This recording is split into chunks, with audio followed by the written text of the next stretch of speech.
get started. We'll kind of go down We'll go down the list of people. I'm going to kind of read off some of the awesome work that Levita and Susie did on preparing the mostly Susie cast bio document. I'm going to kind of read that, and then we can kind of discuss how those players are doing so far. But first, I'll intro us in. Welcome back, everyone, to a new season of Stranded, season 44. Stranded in Bhutan. We're very excited to be back with one of our largest new player casts, certainly in a while. Last new player cast was only 16 players. This is quite the contrast. But then, of course, the one before that was 40, so somewhere in the middle. I guess I'll intro us. 33 days, 24 castaways, 4 co-hosts, and 1 podcast. This is your host, Pooty, and today we're discussing the opening days of Stranded in Bhutan, as well as a cast assessment, since we missed that time period. We're going to make up for that now. And I guess we can jump right in. We're joined by Susie, Levita, and Nofo. So yeah, let's get started. We started the game with 2 tribes of 12. We had the Druk tribe. Is it Druk or Druk? We're going to go with Druk. And the Garuda tribe. That's our cultural sensitivity at play. The one that sounds more like drunk. There was a pronunciation video at some point, but I've lost it. Yeah, I did that too before we were supposed to podcast again another time, and then I forgot since then. So that's what it is. But yeah, we started off, we're currently on day 6, I believe. And it's been a season so far. It's been a mixed bag of super active tribe to somewhat less active tribe, and then we've had plenty of crazies, one of which we'll get to in a minute. But yeah, I think we ultimately have a really good mix of people this season, so I'm very excited about that. Let's jump in with our first, get that rolling. So we have 24 of them to get through. The first one's a doozy. We're starting with Anna, who's played by Maui Power. She's a 40-year-old female. She says here she's a 40-year-old woman and mother, brings a playful yet determined energy. While new to online games, her enthusiasm and strategic thinking and pushing personal limits stands out. She draws inspiration from past Survivor greats like Tony Vlachos and admires Nicole Franzel from Big Brother, red flag. A Sagittarius at heart, Maui Power exudes warmth, loyalty, and intensity, noting her ability to connect with others, but also assert herself when necessary. Her kids might laugh now, but she is eager to prove herself in the game, adding a fun personal twist to her competitive nature.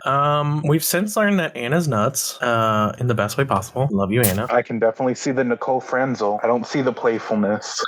Yeah, she's really taking this game seriously, which is good.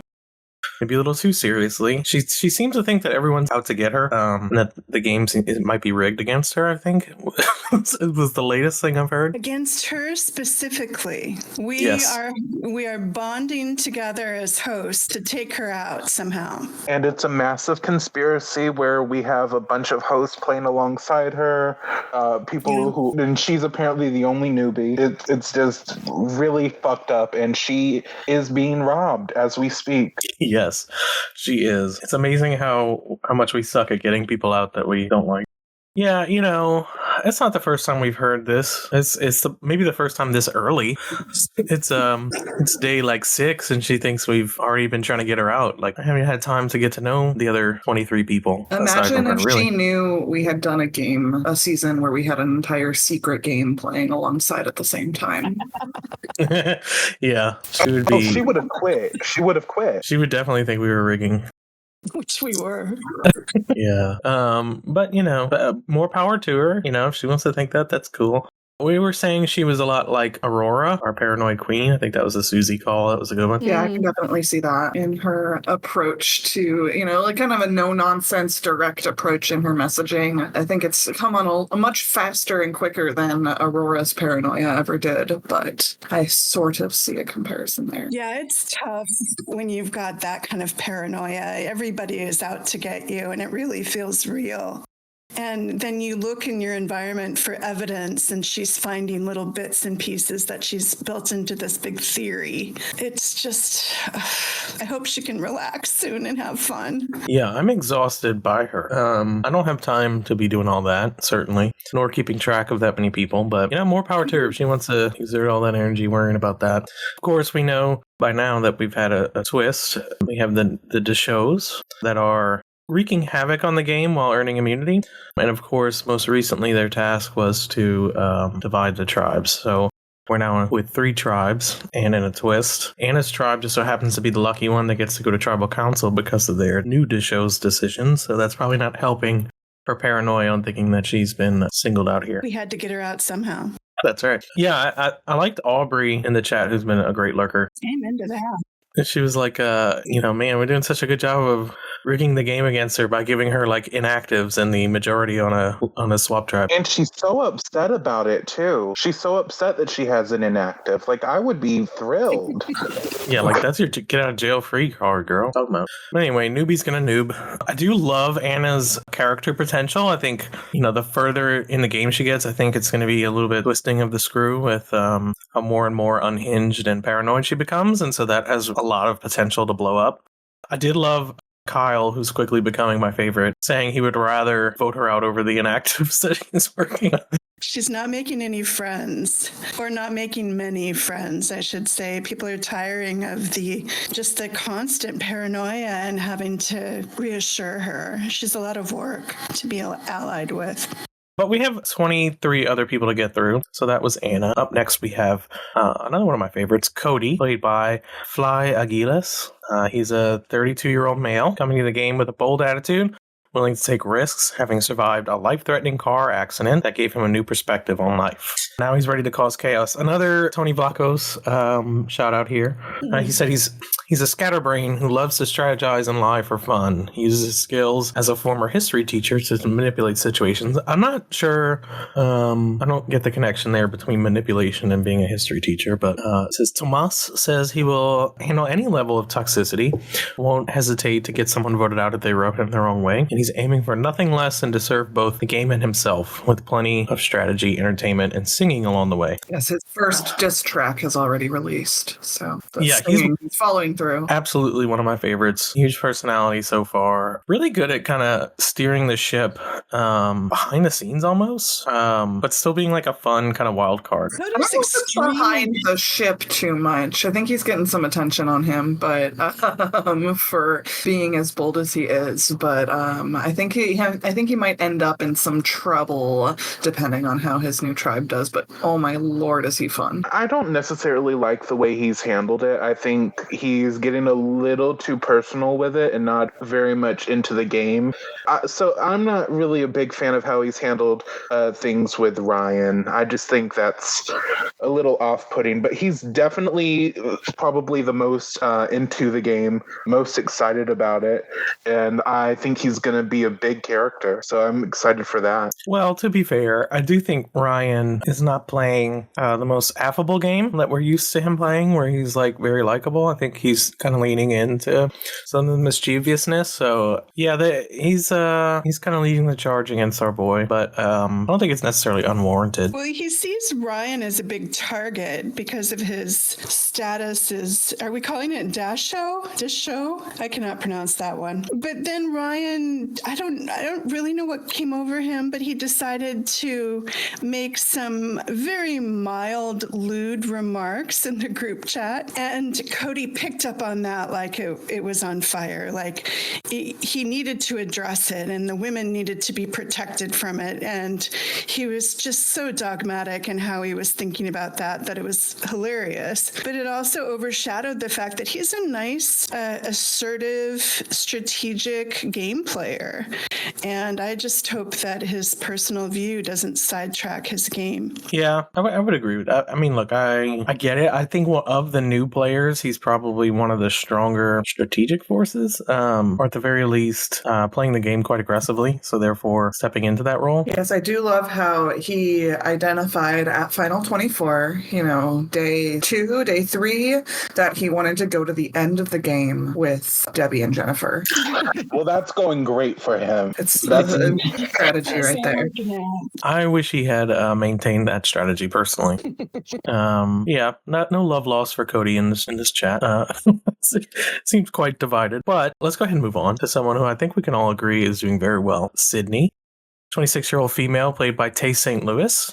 Tay is confident, competitive, and undeniably social. With 5 consecutive wins under her belt, she admits she's here because Mike from previous season told her to apply.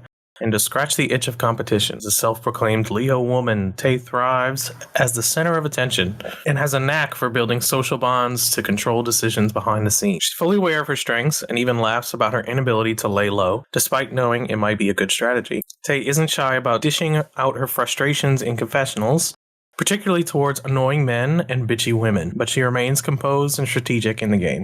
Though she comes across as bubbly and approachable, Tay's competitive streak and relentless social maneuvering make her a force to be reckoned with. I would agree with that assessment so far. I think she's playing one of the better games and is really showing some of that experience. Yeah, I think she's also learned very quickly through opening weekend and kind of the conversations she was made a part of during her time there that she might need to be a little bit even more social than she's used to being because she actually fell behind in some of the active opening weekend and had a couple of people prodding her and saying, hey, people were mentioning you weren't around as much. And I think she's the type of player who's going to be able to adapt really well to that and really thrive in this environment. Yeah, she's super strong and really fun to watch. I think she might have gotten caught up in the belief that some of the new cast have of thinking that they were off for the weekend or that they weren't really playing over the weekend, and she was less active, but I expect she'll step up. I don't know how she could have won 5 games in a row if she didn't step it up. Yeah, I haven't seen much of her, but I'm very excited for her because of her reputation as a player. Mike has had so many nice things to say about her. I think it's probably a good thing that she hasn't made that much of a mark in this game yet. Mm-hmm. I think that's probably going to be her biggest asset because she's clearly very well liked and she's made a lot of inroads with people despite not having the best activity over the weekend. Yeah, I think some players are overplaying their hand this early. And it's interesting because we have so many very experienced players in this newbie cast. Normally we don't have this many. I think the ratio is probably the same, but because it's larger, we have more here. And I think that their experience is helping them in some cases, in some cases not. And so therefore, it's becoming a very competitive season very quickly. I do think we had some weird activity issues to start. I'm hoping that balances out now that we have the swap. And of course, as the deeper you get into the game, the more likely lesser actives are voted out. So typically it balances out in the end, but I am happy with how this is rounding out. And I do think Sydney is going to be a fantastic player that I would be surprised if she did not make it very deep in this season. Moving ahead, we have everyone's favorite this season, someone we absolutely have to talk about, Debbie, played by Shabazz from Isolated / X-Men 12. I don't know. And he's a 23-year-old male, although potentially transgender, but I wasn't quite clear. They did not make it clear what they wanted to be referred to as and anything else. So coming off a 15th place finish in Isolated Espionage, Shabazz is back and ready to play, this time in Stranded. One of our more unique personalities in a sea of unique personalities. Shabazz claims entertainment is his superpower. In his most recent application, Shabazz stated that if cast on Survivor, he would like to be portrayed as something I can't say, and would probably be portrayed as a bad bitch this season. He plans to go in as his authentic self. That's for sure. From what we've seen before, his authentic self will be a presence you won't easily forget. Subtle won't be the word to describe Debbie this season. That much is true. You can't hear it, but I've been rolling my eyes throughout all of that. And I forgot how crazy Debbie was, and she definitely gave us a speed run this weekend. Yeah. Debbie has to be up there with some of the all-time crazy greats. I'm talking Papa Bear. I'm talking Garrett. I'm talking Jen, all the crazies, Jillian. Gotta get them all in a tribe together one day. Yeah. And they did not disappoint this season as Debbie. An all-time performance, really. In the first week. What's not to say? Really went all in on the crazy sauce on this one. And got some followers, got some champions, was getting somewhere, was doing okay, and then just overplayed so badly that nobody could stand them. Oh, she tried to play an entire game of Stranded in a weekend. Yeah. How many targets did she name? like 4, 5. Ryan, Owen, Gabler, Michelle. Yeah, at least that many. And a graceful, are we going to the, are we rounding out her exit here? I'll just say she had a graceful exit, or they had a graceful exit. Yeah. I don't even know where to go with this. It's just insane. Anybody just needs to read the transcripts of the group chat, the public tribe group chat with Debbie arguing with Michelle, where the other tribe could read everything if they wanted to. Yeah. I just want to say we were absolutely robbed of Debbie being a show this season, because that would have been incredible. My dream come true. I think, in isolated espionage, maybe Debbie's crazy was overlooked a little bit by all the other insanity that season. But here we really got to see it on full display amongst normal people, yielding some interesting results. I don't know if I could handle a full season of Debbie, but I would absolutely love it. I think it's best in quantities like Garrett, where it's just short bursts. Well, I'm sure there will be another chance for her, because I just don't see us avoiding seeing Debbie again. No. I hope so. Yeah, the stranded gods were looking down on us the day that Debbie applied, and we were blessed to have her back this season. So thank you, Debbie. And rest in peace. All right, up next we have Gabler. Gabler is kind of a slow burn. Gabler, played by Is Gray, a 35-year-old male. In real life, friends with alumni and married couple Aubrey and Jonas. Fan favorites Aubrey and Jonas. In his interview, I remember he was very arrogant. In his application, though, he called himself an ignorant newcomer. He's blunt about his lack of preparation, admitting he barely knows the game and that it's funnier to stay that way. His social strategy, he plans to do as in Rome, and in hopes to get a read on people before deciding how to act. He also delights in dealing with large personalities, but has no patience for people who aren't particularly bright or those who don't understand their own beliefs. While he claims not to be cutthroat usually, he's confident his arrogance will rub people the wrong way. Overall, Is Gray seems more focused on the potential for shenanigans than any real strategy, and he fully expects to be an early boot, joking that surviving 2 rounds would surprise him even. He's kind of a weird mix of arrogant and not giving a fuck. And also insecurity. I don't know how to describe him, but he did get into it seems like a pretty bad accident on night 1, causing him to be pretty inactive over the first weekend. He seems to have regained some of that footing, at least a little bit, enough to save him over Debbie, which is saying something, I guess. But we'll see. I don't know. How are we feeling about Gabler? I just want to see more of him. He was the perfect cast for Gabler. He's got an enigmatic personality. He was also quite severely frightened by the incident that happened to him, and had a lot of resulting medical care after that. So, and then the last couple of days, he's been out of the hospital. We've seen more activity gradually, a little bit more yesterday, more today. I think he might be able to sustain an activity level to keep himself alive. I mean, he's going to have to bring it. And then, unfortunately, his brand new org status means he's not playing particularly well.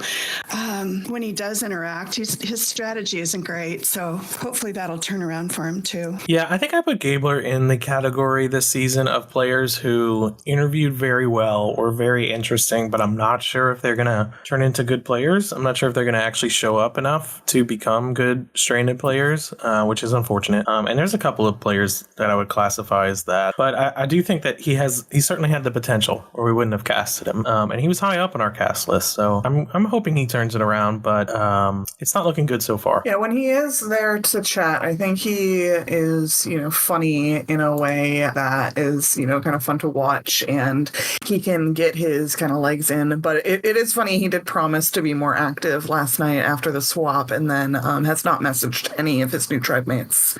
All swap, and they are the tribe going to tribal in 43 minutes.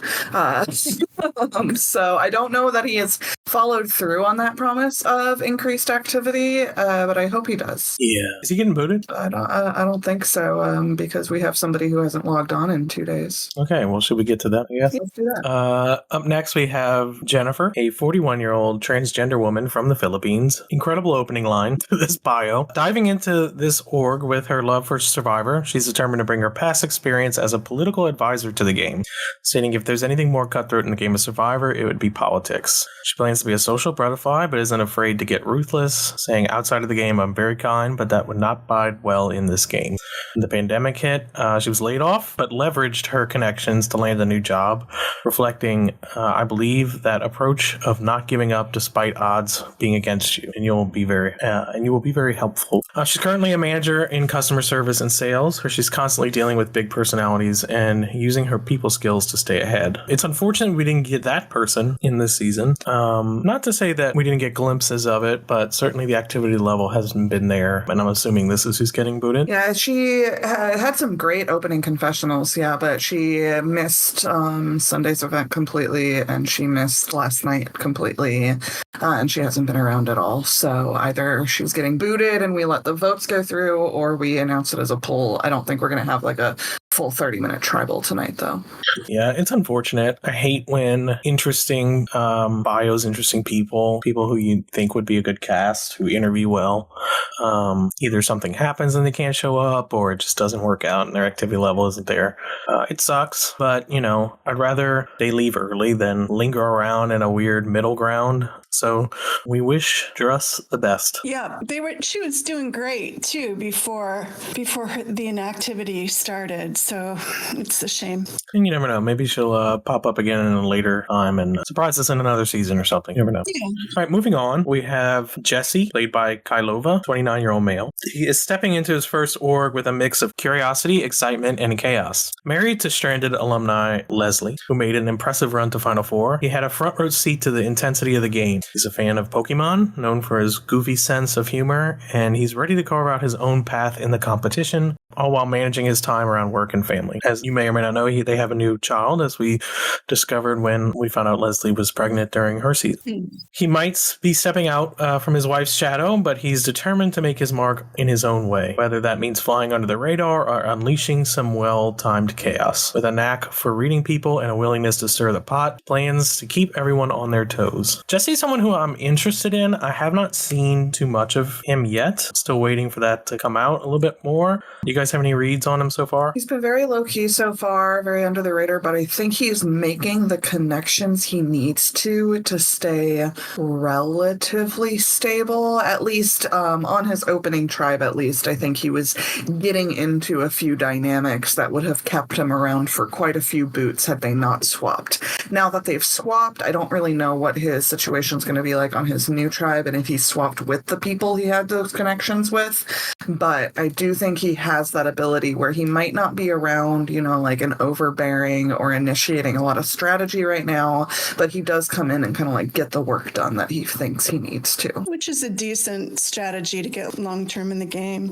I think there's hope for him. If he can sort of collect his initial maybe shock of playing, continue making good relationships with some newer people, then I think he'll do fine. He's not drawing any negative attention, and he's active, so it's a good combination for now. Yeah, he is not telling Leslie enough, though, apparently, though she did message me last night. He was very shocked with the twist and let her in on it and was talking about it, because we have, banned her from, not banned, but we have restricted her lurking privileges for the time being while he's in the game.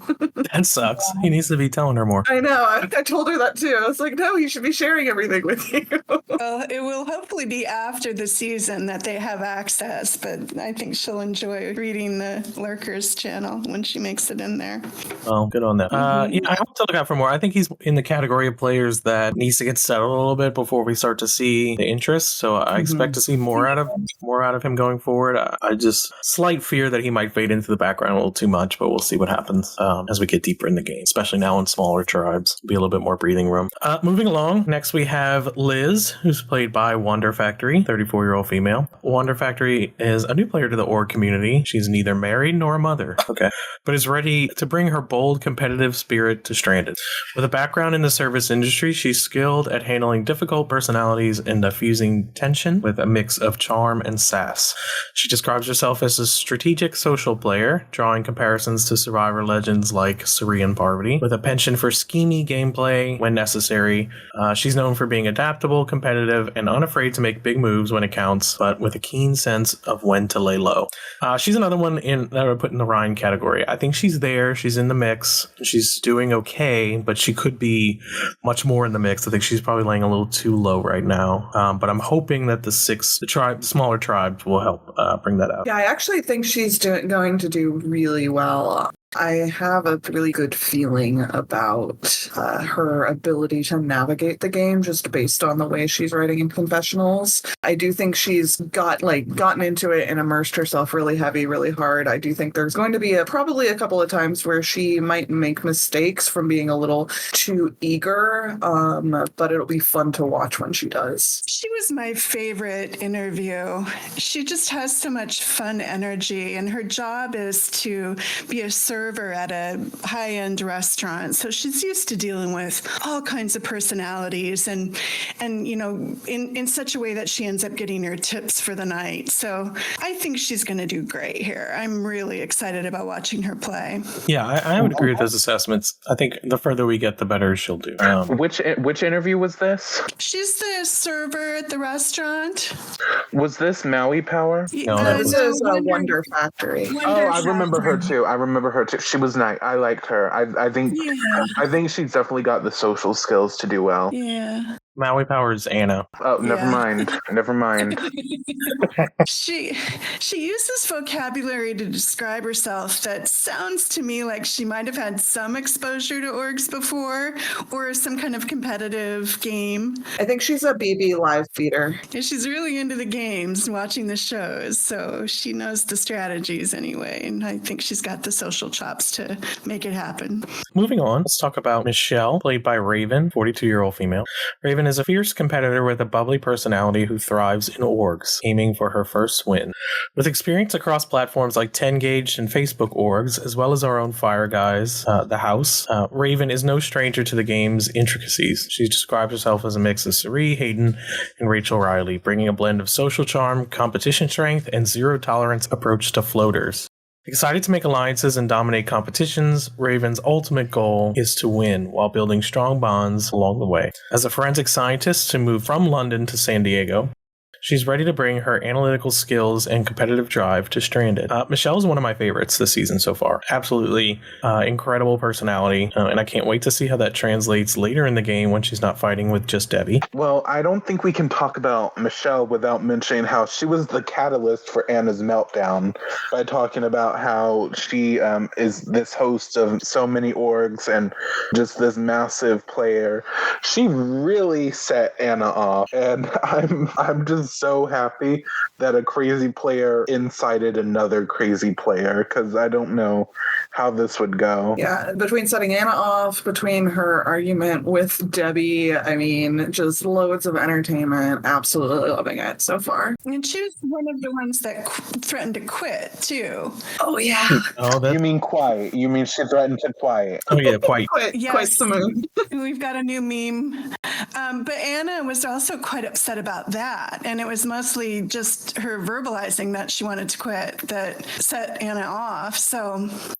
Yeah, I don't understand the strategy of telling everyone that you're like this amazing player and host of a bunch of orgs. And also you want to quit. And that you are overwhelmed by the game and want to quit. Like, it's just strange. And also, like, I do love the meme of her, like, bragging about her games in the middle of this one. When meanwhile, we have Fire Guy to reassure us that she's never hosted a single game. I did not know that, actually. Oh my god. I was taking her at face value. I was like, okay. I mean, I don't know. I think it's more that James just doesn't believe she could host. He said it so strongly, though. Based on his experience hosting her, because both times he's hosted her, she's accused him of like everybody being fake and it not being a real game, and that she was going to sue him. Maybe she means that she was hosting like Among Us. She hosted a Roblox game. Well, she She did mean non-survivor games. So I think it was probably She Big said Brother, traitors. maybe Among Us. Yeah. Sus. I do know that she's crazy, so I love that. I mean, she also applied twice. One time her application, she said she was 25, and the other time she said she was 42. So this is the type of player So she's really 12 we're dealing and with. a 12-year-old boy, probably. Probably. And here's Fire Guy's quote. I assure you with every ounce of my being that Michelle has never hosted anything in her life, even last 7 games at once. She did claim to host the 7 games simultaneously, or rather over the summer, which, 7 games, you're going to host several of them at the same time.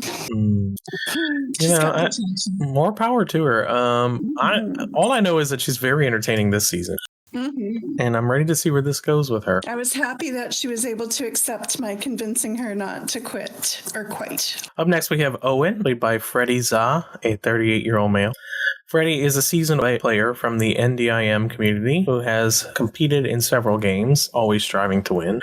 Balancing a remote night class once a week, Freddie makes sure he's available for gaming hours and ready to engage. Known for his humor and sarcasm when connecting with others, Freddie builds strong relationships quickly, but isn't afraid to take bold risks. Describing himself as shy at first, then full force, he compares himself to players like Sierra Moret and Chaos Cass, risk takers unafraid to stir up chaos. Freddie's ADHD adds a layer of spontaneity to his game, making him both adaptable and unpredictable. Referred by Danny, Freddie is here to play hard, aiming to be remembered for his strategic moves rather than coasting to the end. I love Owen so far. He is giving me Danny in a lot of ways.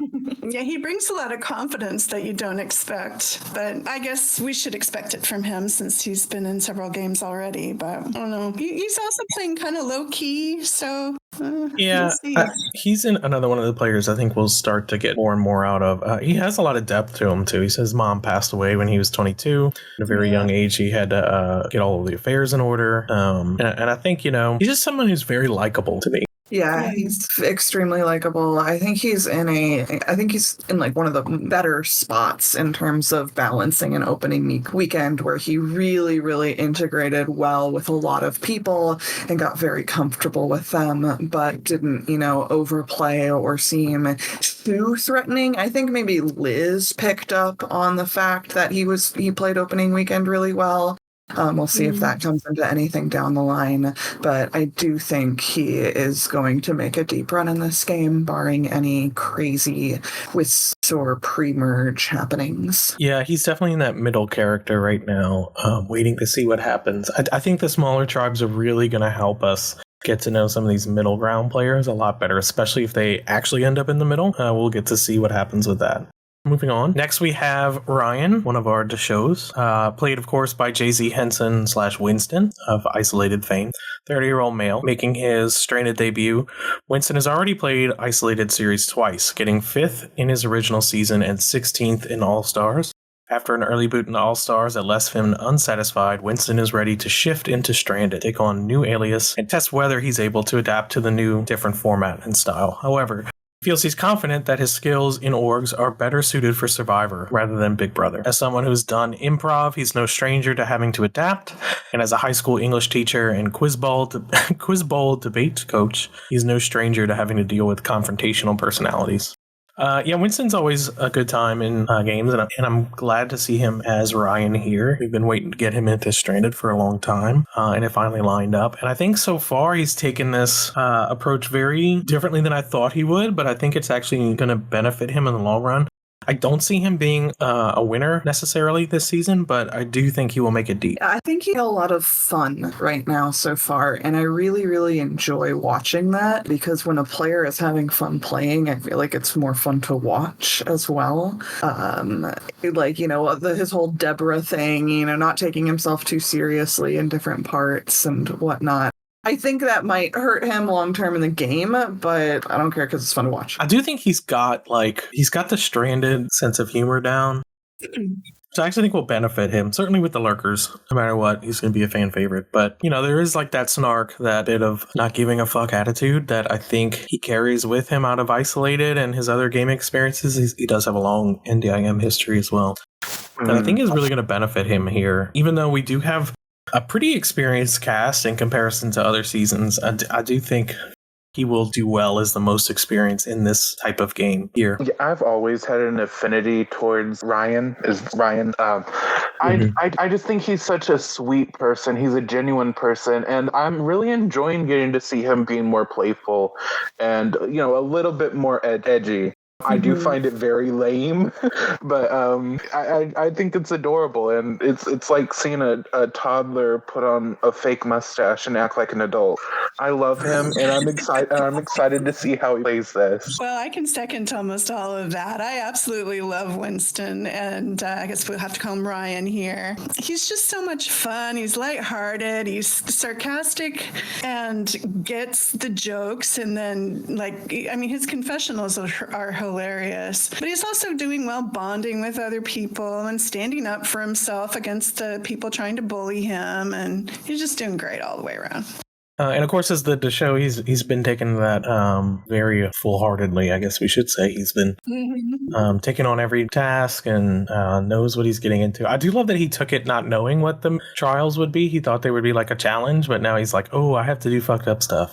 And he's super into it. I think he won't back down now that he's in on it. Yeah, I'm just excited for someone who's here ready to play the game in terms of just having fun with it. It's supposed to be fun, It's stupid. We're taking on the identities of survivors and playing with strangers around the internet. Have fun with it.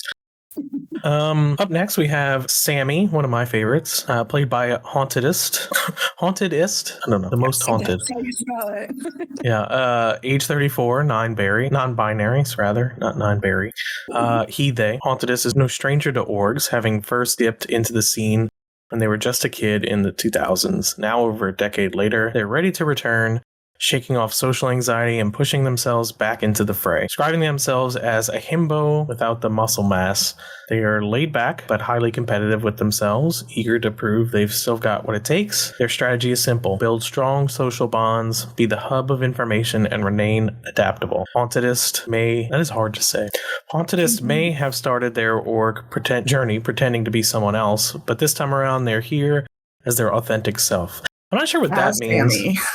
Yeah, I'm not entirely sure what that means either. I feel like maybe, I don't know, maybe they pretended to be a woman for a while. I'm not sure what that means. Was he the one that started playing when he was 12? It's in the quote later on here. Craziest experience you've had in an org: when I was a kid living in rural northwestern Ontario, I pretended to be a 26-year-old woman from Idaho in an org and somehow won. Nailed it. Yeah. Been there, bought the postcard, met types like that. You may have even played against him. Well, you were that type in Crash Course. Excuse you. I don't think so. No, I was thinking more along the lines of like a voltage situation, but apparently it's not that dramatic. So yeah, he's also been through a hell of a lot with his family. I saw that. I didn't know if I should bring that up. He did in his. He did give us a personal situation. Well, I'll just say his mom died. He Traumatic. in his confessionals too, so I guess he's out about it. His mom, unfortunately, took her own life a couple years ago. Since then, he's been working on his mental health and letting himself do things that make him happy, and orgs are part of that. Yeah, that's such an awful, horrible experience to go through. Anyone who's had to do it, it's one of the hardest things to accept, and you kind of take that with you. So it's such a, I don't know, that's rough. So it's good to see that he's found something that he can jump into and it's something he enjoys. I do worry sometimes when people use orgs to just try to improve like their confidence or whatever else, because orgs are rough in general emotionally. But I think he's been playing for a while. He seems to be doing really well. He's one of my favorites in the game. I think he's a really good player and someone who's really fun to watch play. So I'm really excited about how he does here. So yeah. Yeah, Pootie, we were just talking about how orgs are supposed to be fun, and now you're saying they're stressful and emotional and a lot. But it is all of those things. No, I've been loving Sandy so far. I got the chance to watch them recently in a different game. So I was even more excited, looking forward to them appearing here, and they have not disappointed so far in the opening weekend. I think Sammy has done a really good job of integrating very quickly and just being a really likable person and getting along with people on their tribe. Yeah, one of the strongest positions, I would say, so far. All right, moving on to the Garuda tribe. We have Caleb, played by Wrath of Khan, 32-year-old male, originally applied to be in Isolated back in March. But of course, that season got postponed, so now he's ready to immerse himself in the chaotic world of Stranded. As an area manager, Khan is used to navigating complex social dynamics, and he's eager to use those skills to his advantage. Sees himself as a mix of Cody, Suri, and Victoria, blending loyalty, energy, matching, and strategic lying. Though he identifies as a loud introvert, Khan is confident he'll find a way to sneak into power structures and flip the game when the timing is right. We'll skip ahead. He immediately opted for the villain role. I think being a villain is more fun. You get to make more moves, stir things up, and he remembered playing the game, not just floating by. I want people to know I came to win and didn't hold back, even if it means getting my hands dirty. At the end of the day, it's all a game, and I'm here to play. I would think that Caleb is doing just that so far. He's really kind of being sneaky behind the scenes, as well as getting in the mix socially. He seems to be doing really well. I'm impressed so far. Yeah, big fan of Caleb's approach to the game so far. So they had a really easy vote there for on Garuda's first tribal with a barely active player, and he went ahead and threw his vote onto Peter, one of his closest allies, with a really jarring voting confessional too. That was something like, "I see you. I see what you're doing. This might have been easy this time, but I'm like, watch out," or something like that. And I think it's stirred up a lot of chaos and things to talk about that will have long-lasting impacts, and I'm really excited to see where that goes. I just looked at his application. He did say Victoria, but then the reason he gave was, "I'm not afraid of lying to get the truth out of someone." I think he must have meant Vanessa. I don't know. I do think, I'm glad he agreed to play this season, because he's been delivering much more than we even thought he might. He's really one of my standouts, certainly on the Garuda tribe. I did love that Peter kind of clocked that it might have been him that threw the vote, which is interesting. Makes me wonder just how good he is at hiding things if he wasn't able to get that one under the radar. I think he's the type who's going to think he's a lot more subtle than he is, and it's going to be entertaining for us on the sidelines. Yeah. All right, next up we have Cassidy, played by Casey/Amanda from Isolated, 27-year-old female. After an impressive showing in Isolated Espionage, Casey comes into this game ready to make up for a disappointing experience in All-Stars, where she felt like she flopped and dipped out early. She's planning to be sneaky and discreet, aiming to stir things up, calling herself an alpha female type who can definitely bring some epic confessional rants. Casey loves strategy and has a self-proclaimed huge personality with no filter, but she also knows how to hold her tongue, at least at first.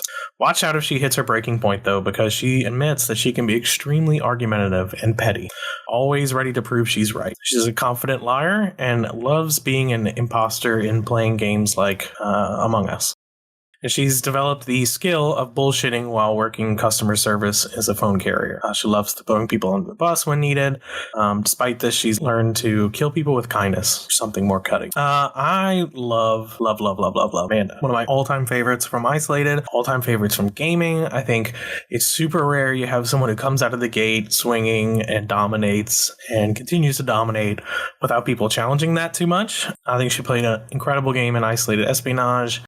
I really was upset when she got out early in All-Stars and then subsequently took that very hard and was kind of embarrassed about it. I really wish she had I'm glad she's back, let me put it that way, but I really wish she hadn't taken it so hard, because certainly I didn't view that as that bad of a game. I think she just got overwhelmed with all the huge personalities there. Yeah, the most disappointing thing about Isolated All-Stars wasn't that she didn't do well. It was that she dipped out on us because she took it so hard. Like, I love her. We all love her. Like, she's a great, she's a fun player, and none of us were upset. Like, that it didn't work out. I was upset that she just didn't stick around. Lost a lot of us. I was upset that she was so upset. Yeah, that's the best way to put it. Absolutely love Amanda. I'm very excited she's gotten the chance to come back and return and see what she's able to make of it.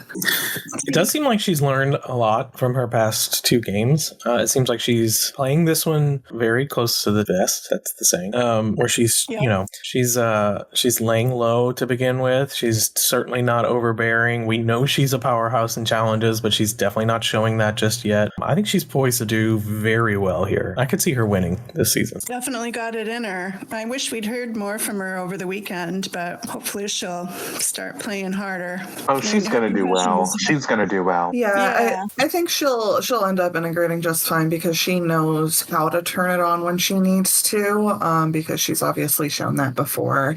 I am a little worried she started a little slow here, and if she had been on different starting tribe, if she had been on the other starting tribe, that could have been a lot worse for her. But I think it all worked out okay, where she didn't do any damage to her game that's going to last. Yeah, she's still in a good spot. Yeah, so we're definitely going to look out for her as we go forward. I think it actually might have benefited her that she's laying so low to begin with, especially given how in her isolated season she was the biggest threat, target, dominator of the season, you name it.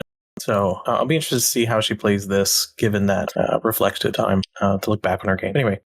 All right, moving on to the next player. We have Darnell, played by Zofri. 19-year-old male. He's a seasoned org player with over 150 Discord games under his belt. That's nothing to brag about. Ranging across Survivor, Big Brother, and The Circle. Known for his cutthroat gameplay, Zofri thrives on using people as pawns and backstabbing them when the time is right. Despite his ruthless gameplay, he brings a chill and positive energy in real life. His goal is to play under the radar until merge, find an idol, and then unleash his villainous side to dominate the game. We didn't see any of that from Darnell on the opening weekend. Fortunately, he did show up again at the last minute, right before Tribal Council for Garuda. Darnell is on thin ice. He is still showing up, so I think that's okay. It'll depend. I do think he's going to have to put in the work, though, to make any inroads. I remember him being this really entertaining interview, big on drugs. He was talking about all the acid that he did. Yeah, he was big on drugs. And I thought maybe he would bring some of that chaotic energy to the game, but so far not so much. I'm hoping maybe he turns it around if he does stick around long enough. Yeah, I was a little disappointed, to be honest, that he did show back up and Carla got the boot, even though she was less active. The few words she did say were far more interesting than Darnell's. But I'm hoping that now that he's back in the mix, maybe he turns it around for us. I don't know. Yeah, maybe this is his playing under the radar period. We'll see. He sucks at it, if that's the case. Under the radar does not mean not being on the radar.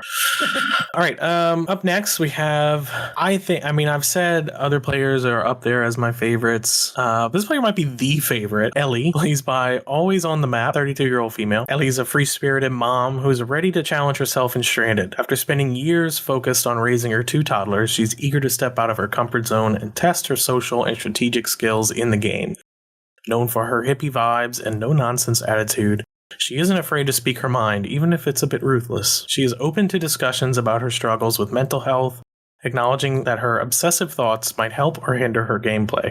Fascinated by conspiracy theories, she enjoys exploring topics that push boundaries, but when it comes to the game, she's laser-focused on winning and proving she's more than just a mom. I love Ellie as a player. She is friggin' incredible for Stranded. Love that she's the show. Love that she keeps fucking up and really overly paranoid about every step of the way. Yeah, her posting her rankings for the challenge publicly, just, instead of posting them in her promotional, was so funny, and even funnier because she was the show and that was the task. She didn't know it yet.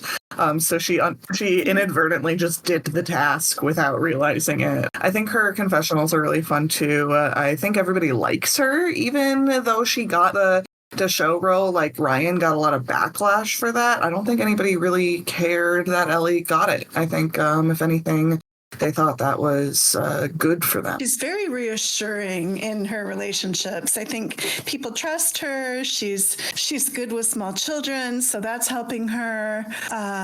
She's just funny and lighthearted about her conspiracy theories and all of that stuff. So she's easy to take. Yeah, I really think if she can find a way to make it through, and I think she can just by her social game, I think she's going to end up being one of our all-time favorites. I'll predict that. She reminds me a lot of an Ally from Tanzania, or just this really personable, authentic person that kind of, is not afraid to admit when they've done something wrong, but is really excited when they do something right. I just think it's just going to be really fun to watch, kind of figure out Stranded. Very rootable.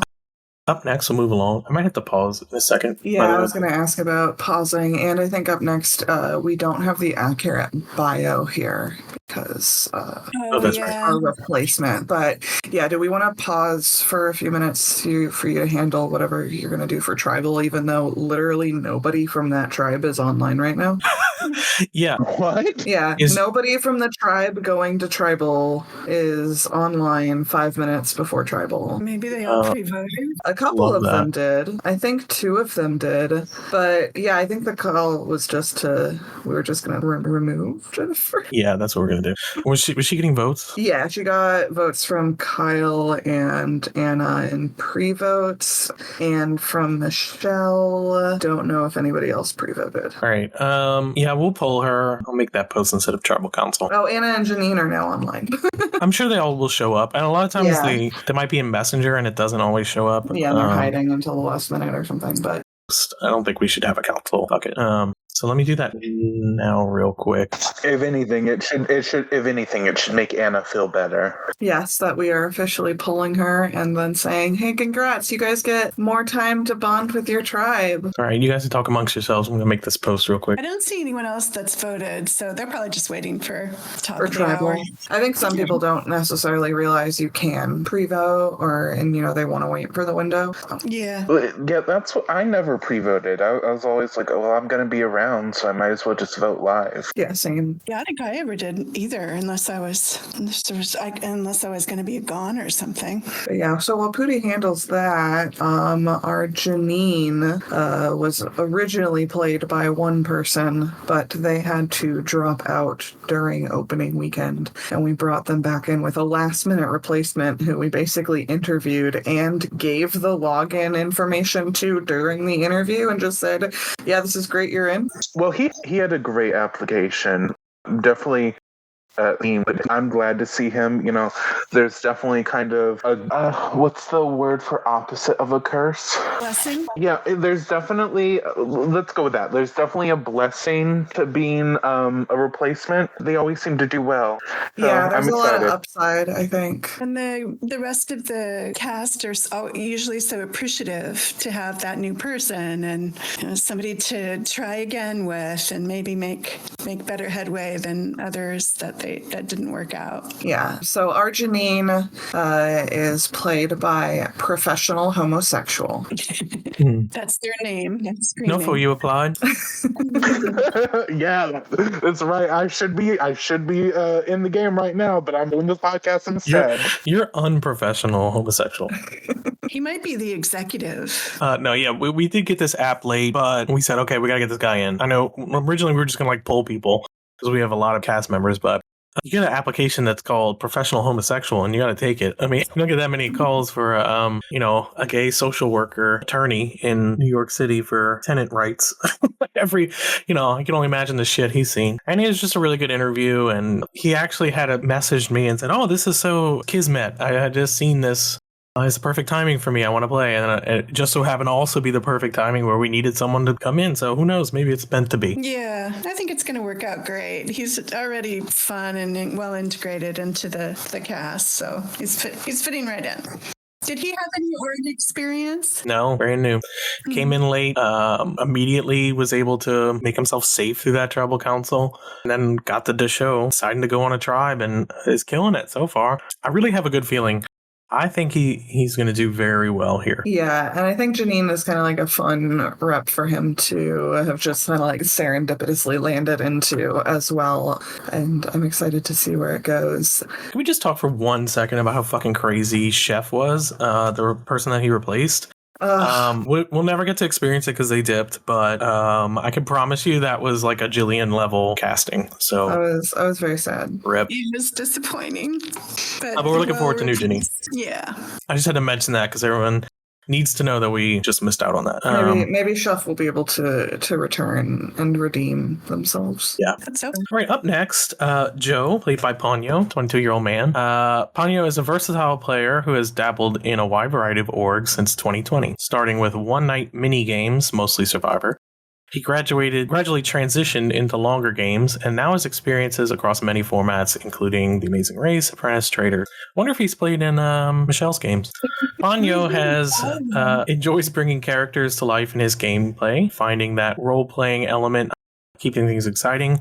Growing up in Brazil, where he still lives, Ponyo spent a semester in the United States, giving him a unique perspective. His deep-rooted connection with family, particularly caring for his great-grandmother, influenced his soft-hearted nature, though he's not afraid to lie or make strategic moves if needed.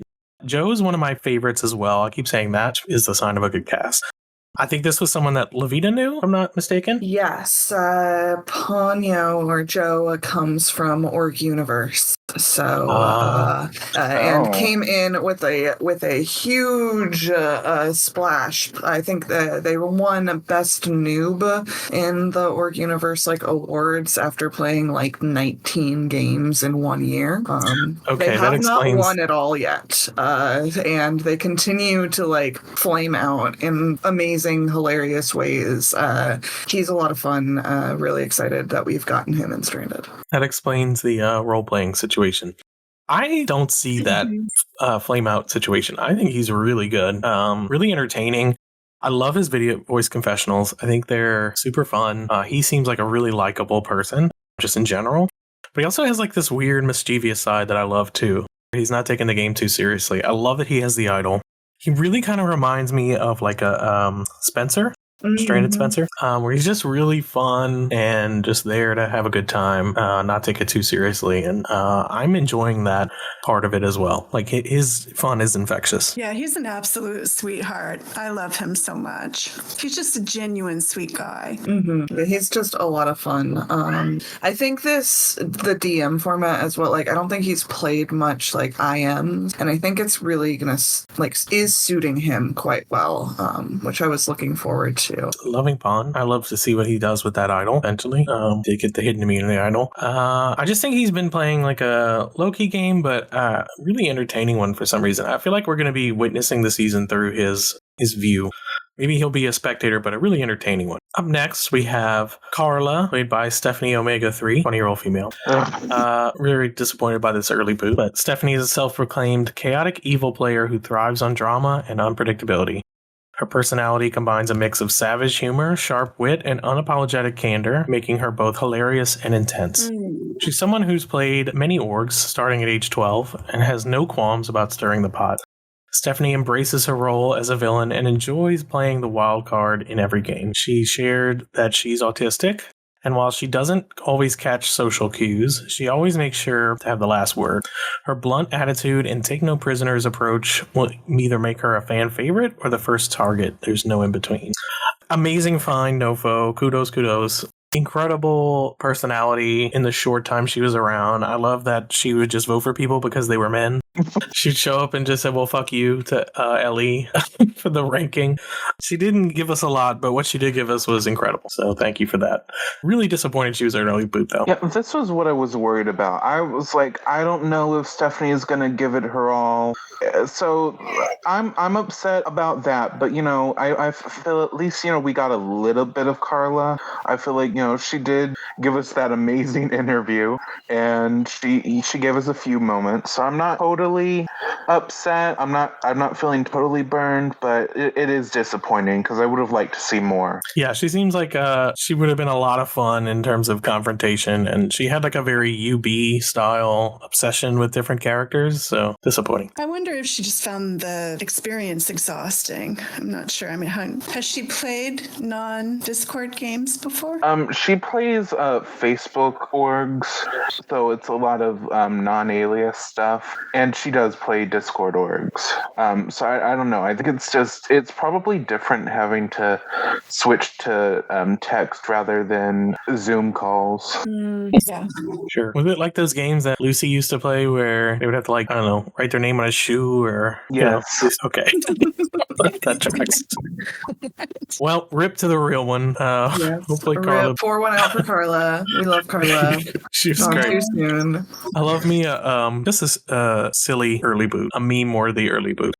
All right, up next, I think I've said that, Ellie's up there for favorite as well, but Kyle is certainly up there. Maybe neck and neck with Ellie.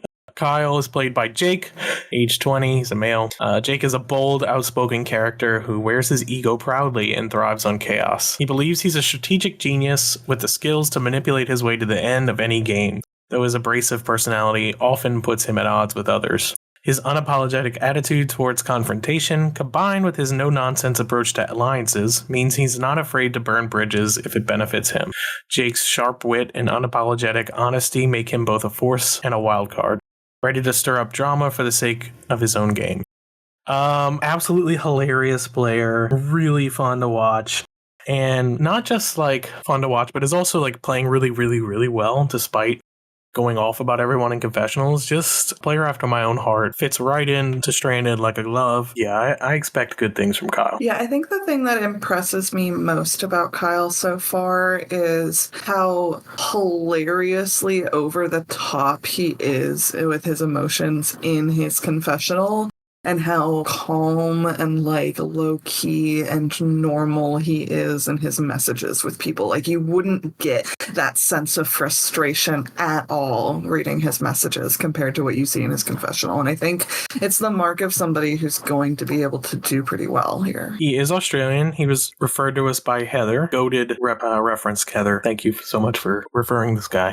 He does remind me of other Australian, let's say, hotheads like Patrick, Dan. He certainly fits in that, let's say, agitative personality type that just comes into the game and fucks shit up and is really fun. I'd say he's more of a Patrick than a Dan. Dan's in a league of his own in terms of that type of personality. But Kyle is super fun. Yeah, I think he's going to be really, really fun to watch this season. And I would say, all-star material for sure. I was so surprised at how he came out and started playing after that interview. It was so self-absorbed and confident. He's very, very confident about his IQ and how much better he is than most other people, that you just expect to be, watching a cringe show after something like that.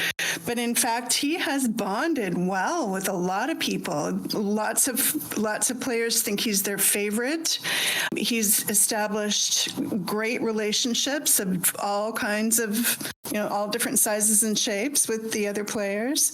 And he's really doing well here. So, yeah, I do see the similarity with Patrick, but I think he might be a step beyond that. A lot of our Australians always seem to give us a good show, so we're here for Kyle. The Lurkers Lodge is absolutely loving him, by the way. Tons of memes. Everything he says seems to be hilarious, so I'm really looking forward to how this plays out. Yeah. Up next, we have someone who I think is playing a fantastic game so far. We have NECA, played by Jordy Story, 25-year-old female. Jordy comes into the org scene with a reserved personality and just among us experience, but she's not afraid to make moves when necessary. Describing herself as a behind-the-scenes type of villain, Jordy has a subtle, strategic approach. I wouldn't be mean to people if I could help it, but I would like to slyly pull the strings. Growing up as a triplet, she's well-versed in handling comparisons and navigating complex family dynamics, which she believes will help her stay grounded in the game. Although she fears being underestimated, like Survivor's Erica, Jordy plans to manipulate her fellow players while maintaining a friendly, approachable front. As she says, if I start to not benefit, then I'm going to change the flow. I really like NECA. I think she stands a great chance at going deep. I love her backstory of being a triplet and one of the identical twins within the triplet. I just think she's a lot of fun. She's very smart. I think for someone who's never played Org, she's doing incredibly well. Both in terms of the rankings, the challenges, everything. I think she's poised to do very well here, and I'm excited for that. Fully agree. I think she's blending in very well. She's got her footing very easily. She's making good inroads. She's going to do what she needs to. I'm very excited to see how deep of a run she can make it, because I'm expecting her to make a fairly deep one at this point, just from opening weekend and what I've seen. Yeah, she's doing great. She's having great conversations. I think the player she reminds me of the most is Michelle from Kuril. She's just, I see that. Yeah, low key, but smart. Yeah. Flexible, willing to kind of do what she needs to do to get to the end. I think she's got a great intuition. Yeah, and pleasant, very pleasant. People like to talk to her. People share their secrets with her. Moving ahead to another player player that I think is playing well. We have Noel, played by Joseph Mundy, age 35, male. Joseph is a self-described old-school gamer, returning to the org scene after an 8-year hiatus. With experience dating back to the days of AIM and Pro Boards, throwback, Joseph knows his way around the game. His strategy? Use his social game to form bonds and stay likable. However, this hospital worker is clear that his patience for boring people is thin, and isn't okay with players giving one-word responses. He's not shy about his ambition, despite not having won an individual immunity before, and claims to be driven to win. When asked how he handles confrontation, Joseph doesn't sugarcoat it. Confrontation depends. I might be away from the keyboard if it's something happening right around Tribal Council. I really love these old school AIM players. That tells me they've been in the gaming world for a very long time. That's how I started. So I know exactly who this player is. It reminds me of Ricard from AGNC. Yes. And I think he will play exactly like that. So I expect good things from Noel. Yeah, I had not thought about that comparison, but the second you said it, it was a perfect click into place. I think they're going to be very similar. Other noted AIM gamers, obviously Lucy, who won, Michael, who we don't really talk about, from Tuamotus, who also did well there. I just think it's like someone who's obviously very entrenched in the game, has been around it the better part of their whole life. So, I expect good things from Noel. Yeah, Noel comes in like an athlete to me. Somebody who's been working out, ready for the challenges. I thought you meant physically. I was like, no, okay. I just mean like an org athlete, whatever our version of it would be. A nerd. It's a fucking nerd is what it is, Susie. Yeah, I'm excited to watch them play too. I feel like they're going to bring a balanced approach. They'll probably do well at the challenges. They might struggle with the board, but they've used enough other kinds of boards to be able to figure it out. And they're doing well socially. So, gosh, it's got a lot of potential. Moving right ahead, we have 2 more players to get to. Up next, we have Peter, played by Mishner, 35-year-old male. Peter is an out-of-work chef who's dealt with all kinds of personalities during his 18 years in the kitchen, so he's confident he can handle whatever comes his way in this game. His approach? Lie with a smile and see how far it takes him. Inspired by the likes of Johnny Fairplay and Tyson, he's not afraid to push the limits. I prefer to lie, if I'm being honest. With a sense of humor and a willingness to do what it takes, he's ready for the ride, even if it means stirring up a bit of chaos along the way. I don't know if I see that so much with Peter. I kind of see Peter as a passenger in this game so far. Hopefully he gets to see legs, but I don't know. I did kind of like that he called out Cody's throwaway vote on him. And I do think there's a potential that other people bring him into the game without him intending to be necessarily. I could see him stepping in the shit. But I don't know. I don't see him as like this big personality that will lie. And I just think he'll be on the sidelines. He's had several players already call him odd. The way that he interacts it rubs people the wrong way. He does have a very kind of dry, snark, matter-of-fact way of talking about him. I kind of remember that from his interview. Just very kind of like short sentences, but also willing to like kind of yes and go with kind of the way a conversation is flowing. So I'm not actually surprised too much to see he's in that kind of passenger position right now. I do feel like, he is really new to org, so I do feel like he's still kind of getting his legs, like you were saying, Pooty. And he might end up, I think he might throw around, especially as he sees how other people are playing. I think the hinky vote on him last round really frazzled him, and we're going to see how he responds to that, and maybe it'll cause him to be a little bit more out there with the things he plans to do. Yeah, I don't think he's quite got his footing yet, but hopefully he'll find it. All right. And then closing us out is Scott, played by Matthew with 1T, 32-year-old male. Matthew is a tough New Yorker who thrives on competition, whether it's racing marathons or trying to outdo his neighbor by taking out the trash first. He's worked his way up through 6 different roles in 9 years and draws inspiration from Survivor contestants like Jesse, who turned his life around. Why didn't we give him Jesse? Matthew's strategy? Make alliances, then strike when the time is right. Gotta get Denise before she gets Malcolm, as he put it. He's ready to dive into this game head first and prove he's not just here to play, but to win. This is the guy, this is what he said. Slow ramp up with a social female, maximize in moments where I can demonstrate my trustworthiness, attempt to show naivete so the social female thinks I need her. At the right time, she's my big first move, then continue pushing from there.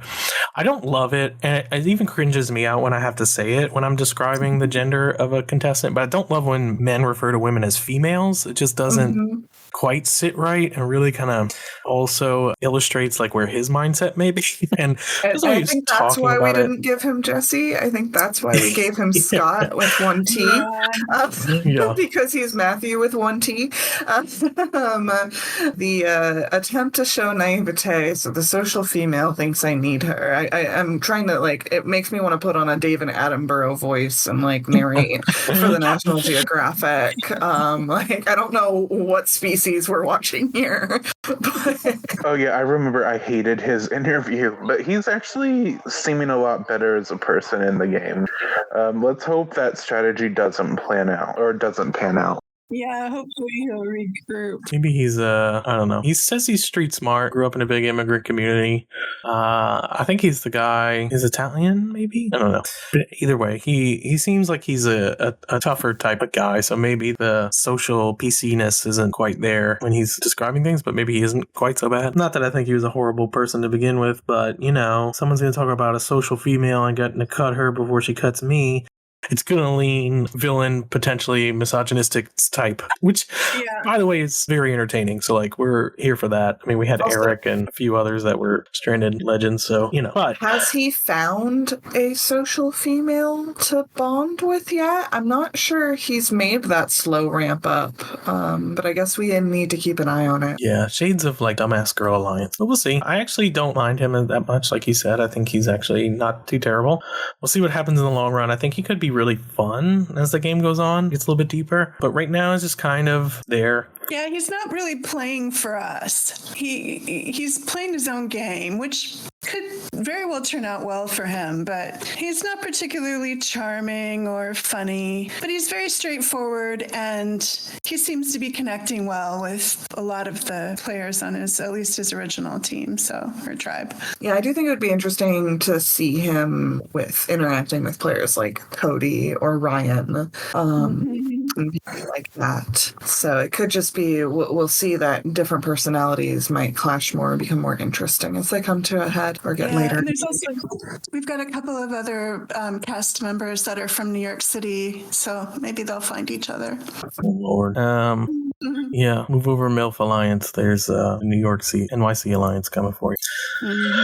All in all, pretty entertaining start to a season. I would say we've had moments that are up there with some of my favorite. We've had some huge characters. We've had some flops. But all in all, I think we're shaping up to be a really entertaining season. It's hard to say because we just swapped into the tribes that will be there for the better part of the season. It's like we got a little appetizer into what the game will be like in those first few days. Which had some pretty big entertaining moments for us. So I'm excited. I think we have a really good group of really well-rounded players, not just any one type, which is interesting. And I do think it's shaping up to potentially be a more entertaining season than, say, the Andes, which was pretty straightforward in terms of its path, which not to say it was a bad season, but I do think this one will get a little dicier as we go along. So that'll be entertaining. You guys have any other thoughts you want to talk about? I think we're in for a lot. I do think a lot of these players are going to be eager to try to one-up each other. So I do think that's going to turn into some interesting dynamics and gameplay that should keep things fairly fluid,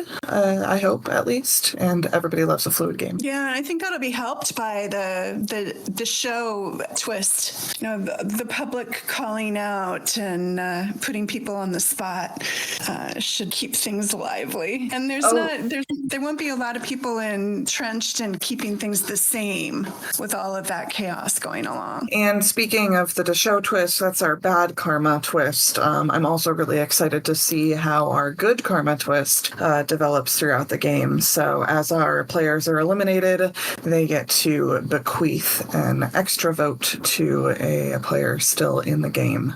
And as those stack up, I think that's going to make for some real fun stuff. Yeah, I'm really excited about the twist this season too. I'm glad you pointed that out. I think we have some fun things in store for this game to really shake it up, and I'm excited to see how that plays out. I really think we hit on something in Tasmania with the extra votes, and so I'm excited to see what a season full of them looks like. I actually think it's a trick that Survivor's missing. As it eliminates votes, it kind of chokes down the possibilities, whereas I think adding votes really opens up the possibilities. So I think we're going to play with that this season and see where it takes us. With that being said, we're going on almost 2 hours now, so I think we've exhausted all we can talk about, although we've gotten through all 24 people. It's a very exciting cast, and we're just getting started, so we'll see how this goes. I guess let's close out with who you guys think will win your winner pick. I guess I'll go first, give you guys some time to think about it. I think I'm going to go with Cassidy. I really think Amanda stands a really good shot here and seems to have learned from her shortcomings, and she didn't have many shortcomings to begin with, so the one thing I could see maybe getting in her way is that this is Survivor, not Big Brother. So I'm not sure how she'll navigate this, but I do think she's in a good position. I love when players like have something to prove after they come off of a season, and the danger is she might overcorrect, but I do think she stands a good shot having learned from her previous seasons. Yeah, I think that's a good pick. I was able to snag Joe as my winner pick in the draft, and I really want to stick by that. I'm hoping that he can pull out this game as his first win, and I think this could be the setting for him to do it. But I also, after watching opening weekend, want to give a huge shout out to Noelle. I think she's got a huge chance too. Yeah, Noelle that was my who second I was pick. going to say. I like how Noelle has so much experience, but also great perspective, and probably isn't going to get too upset about anything. I'm always going to cheer Cassidy on to win. I love her so much, and I hope that she does amazingly well here.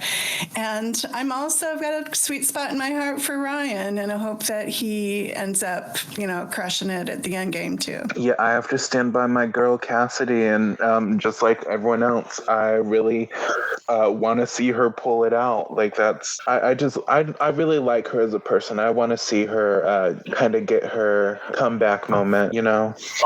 I would have thought you were a Anna guy.